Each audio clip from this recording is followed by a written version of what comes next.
Welcome to This Explainer. Today, we're diving straight into the fascinating and honestly kind of terrifying biology of viruses and how exactly they pull off their operations. We're going to break down the literal mechanics of an invisible enemy. You know, the kind that can bring the entire human world to an absolute standstill. Let's get right into it. Now you might be wondering, how does an organism with basically just two parts manage to hijack the entire human body?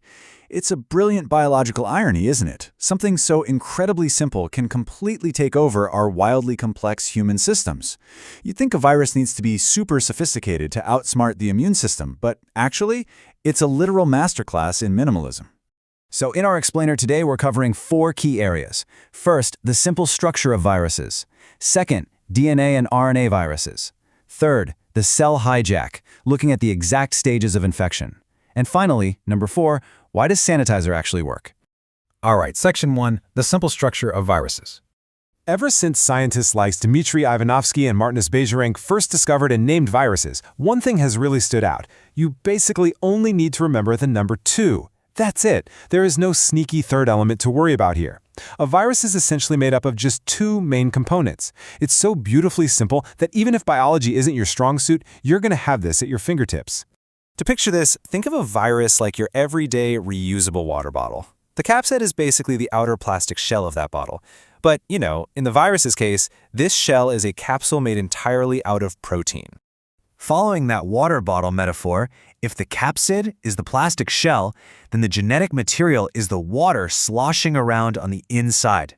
If you pop open a virus, you're going to find that genetic material. It can be DNA or RNA. And actually, depending on the stage of its life cycle, sometimes you might even find both. But that genetic code, that is the absolute core payload. Now, studded all over the outside of that protein capsule are these things called glycoproteins.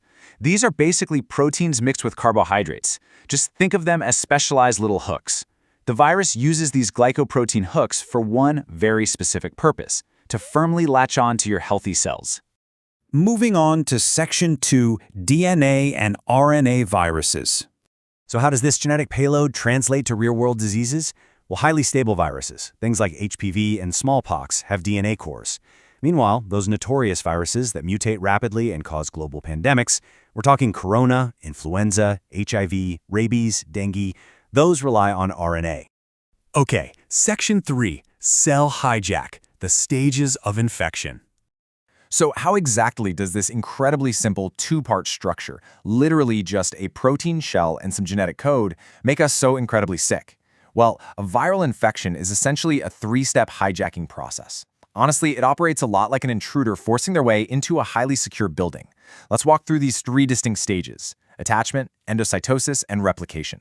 Step 1 is attachment. The virus is just kind of floating along until it finds a target host cell. Remember those glycoproteins on the outside of the capsid? Yep, the virus uses those exact glycoprotein hooks to firmly stick to the outside of your cell. It secures this really firm, completely unwanted grip before making its next move. Next up is Step 2, endocytosis.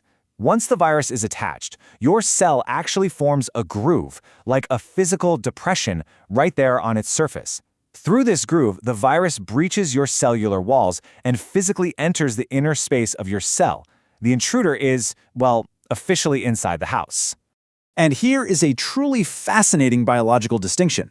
If someone asks you how a virus reproduces, the real scientific answer is they don't. Viruses do not biologically reproduce. Actually, scratch that. It's more accurate to say they replicate. What does that mean? Once inside, the virus completely takes over your cell's internal machinery and literally treats it like a giant photocopier. It endlessly photocopies its own DNA or RNA. So where there was initially just one virus in your cell, boom, there are suddenly 50. It drains your cell's resources to multiply until the cell is just totally exhausted, at which point these new viruses burst out, ready to target fresh, healthy cells. It's wild. Which brings us to Section 4, why does sanitizer work?